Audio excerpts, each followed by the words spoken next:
Hey YouTube, how you doing? It's Andrew, stuntman, actor, athlete, and high performance coach. Today, I wanted to this topic just actually came right to mind, and I would have so much to talk about it. Is the emasculation of men in North America and how we have to stop it completely. We got to put a complete stop to it. Yep.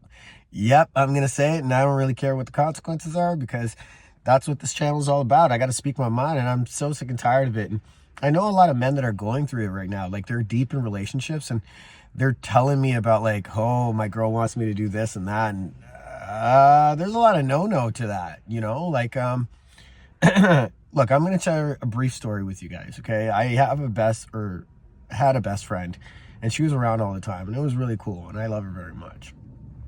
And she was about to get married, which is cool and everything. And, there was a lot of, like, situations about her that I knew that kind of, like, made me realize that this individual had some demons in the closet. I guess that's the best way to put it.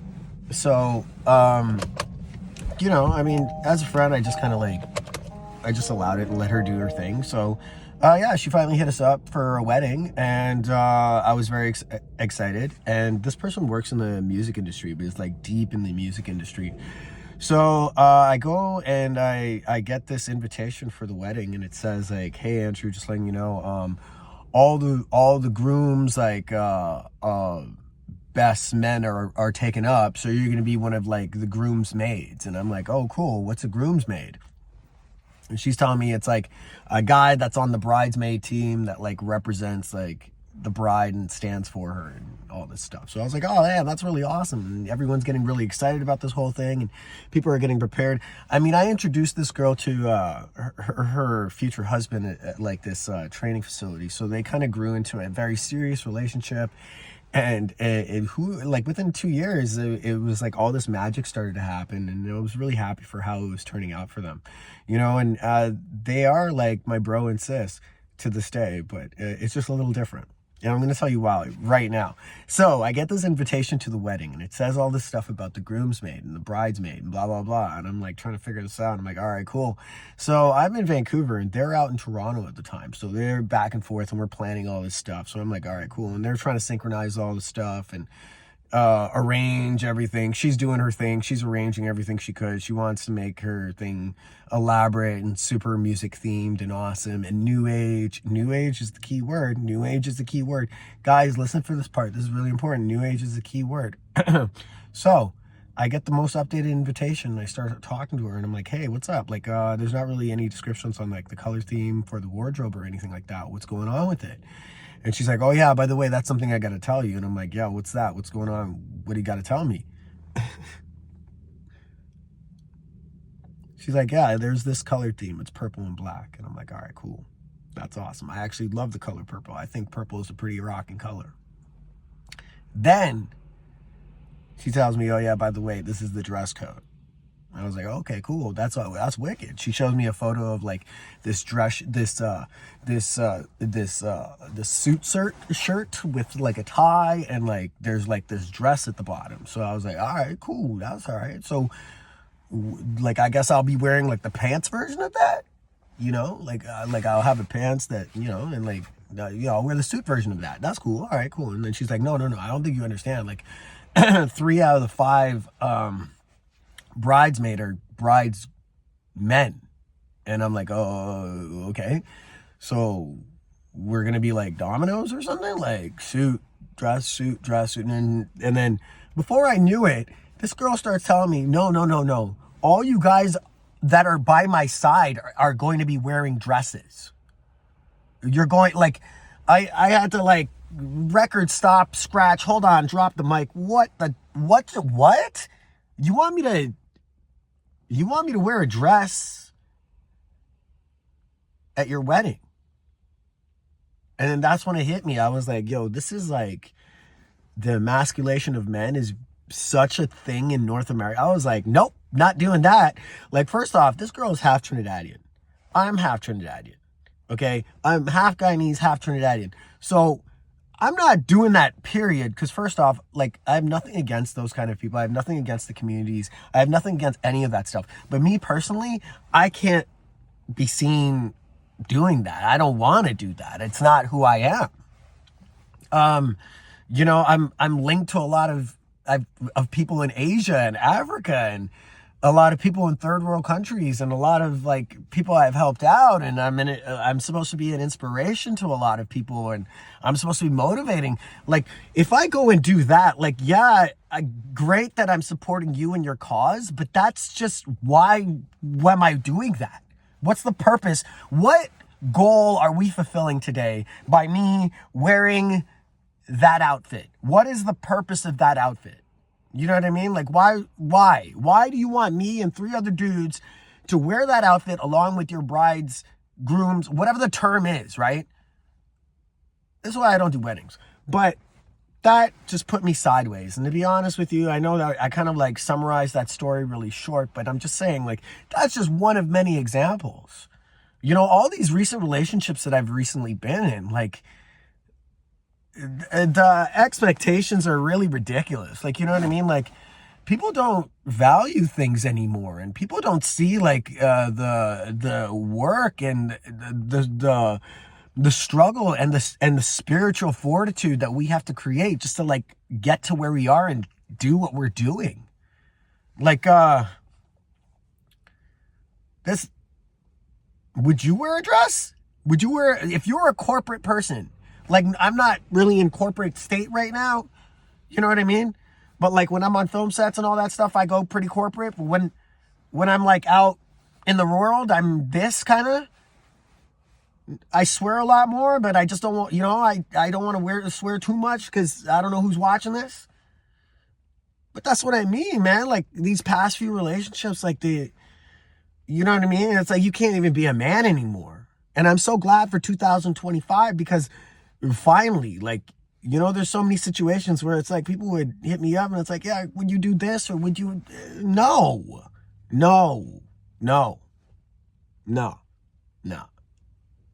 Like, that's just how it is. So if you're out there and you're in a situation where you have somebody that's like requesting you to wear something or do something, like, some of these girls now are wild. Like, you don't need a partner. You need a therapist, man. Like, no, I am not. Like, some of the requests,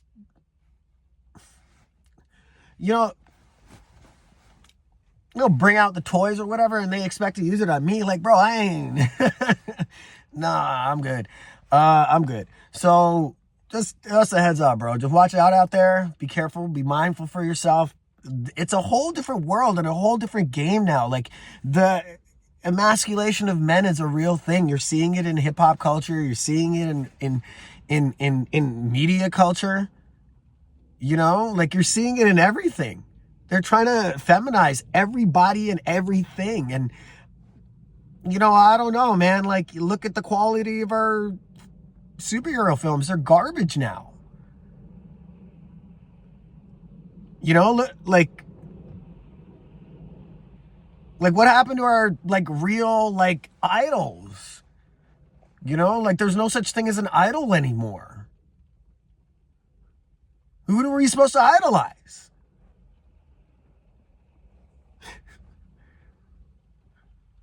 I mean, there's a lot of cool people out there. But even look at this, man. They're emasculating all of us. The great king LeBron James. He has a maid's outfit going out. They said it was AI in the beginning, and then he goes on TV and says, oh yeah, that was just a deer that I failed. Or I lost. Bro, the fact that you, like, said yes to wearing that wardrobe and then posting it and thinking it wouldn't get leaked. Like, that's crazy, bro. That's crazy. I don't want to be emasculated. Why would I want to be emasculated? I don't want to fail my grandparents. They sacrificed a lot. They made me who I am. They molded me to who I am. They gave me the confidence to who I am.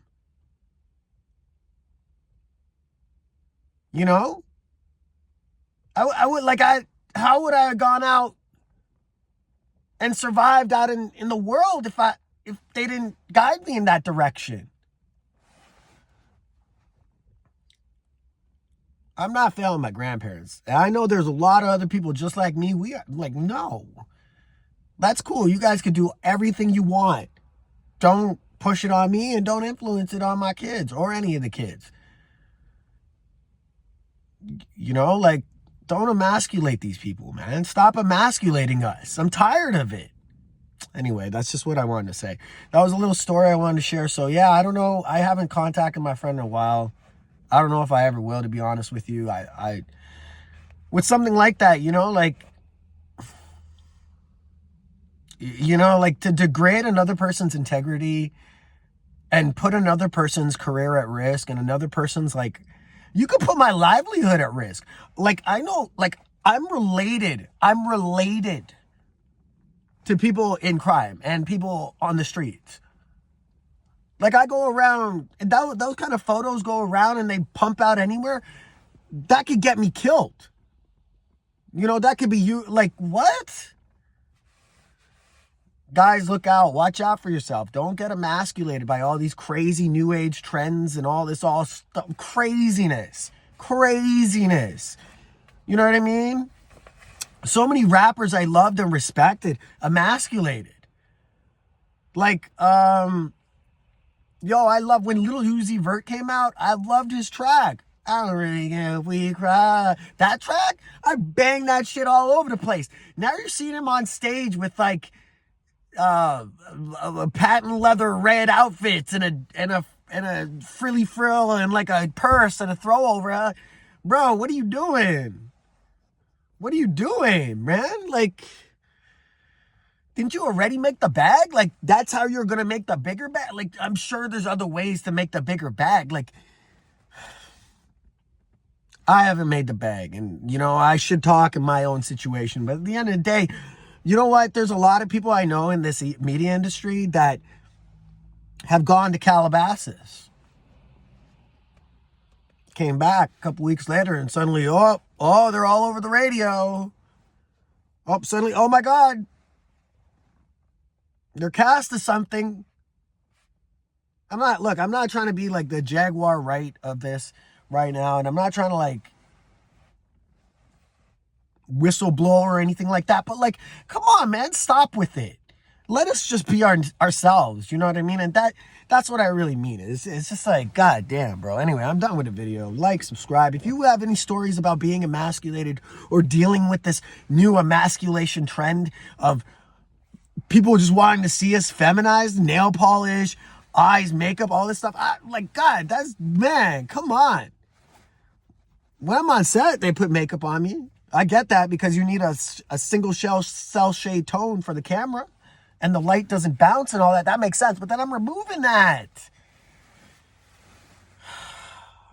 Unless it's cool. Unless it's like zombie makeup. Then I'm all covered in blood for sure. Then I'll ride all day around with that. That's cool. But I don't know. Like, I'm a traditional guy. I feel like, well, personally, like, I'm not trying to be pretty. People think I'm handsome and people think I'm cute, whatever, cool. But I'm not trying to be pretty. I'm trying to survive. Everybody got their expectations at 5,000 and above. I'm trying to survive out here. I'm trying to survive out here just like the rest of everybody else. And I've been really calm in my first few videos, but a lot of things have been stressing me out a lot. And I found out that if I'm not like expressing this through these videos, it's not gonna, the message is not gonna be sent. So the message in this video is stop emasculating our men. Stop trying to make us into femboys and all this stuff. Nah, bro. You know, like,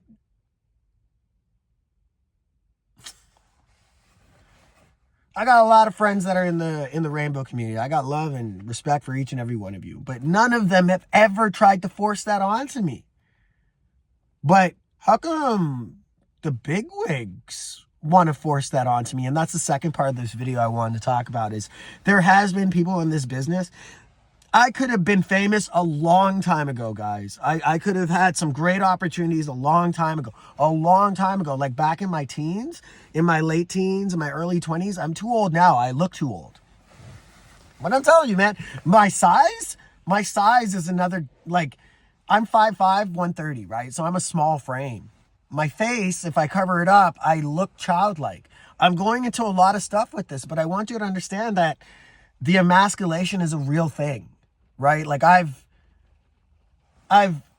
been requested at events to, hey, yo, you're that size. Oh, would you be willing to, you know what I mean? And I'm just like, I'm not going to go too much into detail with it, but there's been times where I was a street performer for a long time, and I had to like pay my rent and pay my bills and pull my weight any way I could and just walk around with a backpack full of coins and random low bills, right? So there'd be cool corporate events that I'd be invited to just through like second parties or word of mouth. And those events would be really, really cool. And now a lot of people in the public are starting to hear about these events. Okay, so I didn't go to a Diddy party, but I did go to a lot of events in Toronto that were celebrity based. And I wasn't involved in anything, but I was an entertainer. And what I mean by that was I was Spider-Man. I was dressed up as Spider-Man. I was the #1 Spider-Man in Toronto for 4 years. And I was invited to corporate events. I wasn't Peter Parkour. That guy's a loser. I was not that individual in Toronto. He was not, no. He doesn't even know how to do anything until like later in his career. So, and not only that, he was a very rude guy. Like I'd seen him like cuss out like people on the streets. And it's like, dude, those are people that are coming home from work. You don't need to like swear at people like that, bro. Like when I was Spider-Man, I was very corporate about it. I'd do a backflip. I'd take photos. I'd take autographs. I'd give certificates. I'd have a good time with the people. I'd focus on the children and the elderly and the disabled. And then the families would come second, right? So that's something I just wanted to mention is like in that I built up a resume of such a good corporate resume, rapport that I ended up like going to these huge events. So there was one event that I went to. I'm not going to show you the event, but I'm going to show you a photo of like the Spider-Man days, right? So, so yeah, there would be a couple events like I'm talking about politicians, I'm talking about lawyers, I'm talking about actors, I'm talking about like high-end people, but they didn't know it was me because I was in a Spider-Man mask. Okay, so with that said, as I was going to these events, people would come up to me and be like, hey, you dance really well. And I'd be like, I haven't even danced this yet. And they're like, would you like to dance? And I'll be like, I don't know. What do you mean? And then they'll like just kind of put me in situations that were very uncomfortable. Well, not uncomfortable, but inviting me into situations that'd be very uncomfortable. And that's something that really made me go, whoa. Okay. And these things were like, yo, would you be willing to go into a cage and dance with like a bunch of like guys in these kind of outfits? But we don't want you to dance with them. We want you to kind of like, because you're smaller, like sit on them and they dance. And I was just not down with that. Like, I'm not, like, I'm a guy, dude. I'm a dude. Like, you know what I mean? Like, I'm not down like that. Like, if there's other people out in the world that was my size in that situation that were down like that, they would have taken it, right? But I didn't know it was like for bigger opportunities because a lot of those people in that event, in those corporate events that I went to that did say yes to those things, that did stay later for the parties, that did end up go missing 2-3 days later and then show up and suddenly they have adjustments done on their faces, a little facelift, a little adjustment here and there. Oh, they suddenly are getting screened by the top agent in the city. Oh, suddenly they're getting what? They got cast on this show as a supporting act. Oh, how did that happen so quickly? Oh, his career is just snowballing so fast. And then you realize when you look at the big picture, at the end of the day in 2024, Cat Williams was right. And I'm glad that he said it. And when I was in Toronto, this was I was Spider-Man. This is it right here. I was Spider-Man. I was the #1 Spider-Man in Toronto for about 4.5 years as a corporate entertainer for live events, TV shows, birthday parties, corporate hostings, anything that involved like big Spider-Man stuff. So like movie releases, things like that, right? So the city would call me out and I do stuff. But yeah, like there's a rise in the society trying to emasculate men, and I just want to be part of the first group of people telling people, hey man, we got to put a stop to that, and we got to make sure that we protect the youth and we protect the young boys, and we also got to protect the little girls that are tomboys. They're not wanting to be men. Just let them enjoy their life as young girls, and then when they're old enough to choose whether they want to be that or this, they could do that. That's my only thing about it. I mean, I love each and every one of you. It's all about motivation and mental health and good wellness. But at the same time, we need to use practicality, some common sense, and also think about the other person. Like, there's a lot of things that I don't like, but think about the other person. Anyway, tell me your thoughts. Tell me what you think. Tell me what you feel about this. Let's stop the emasculation of men. And like, subscribe, comment. Let me know what you think. I'd love to hear your stories and your personal journeys through that. Thank you very much. Take care. Have a good day.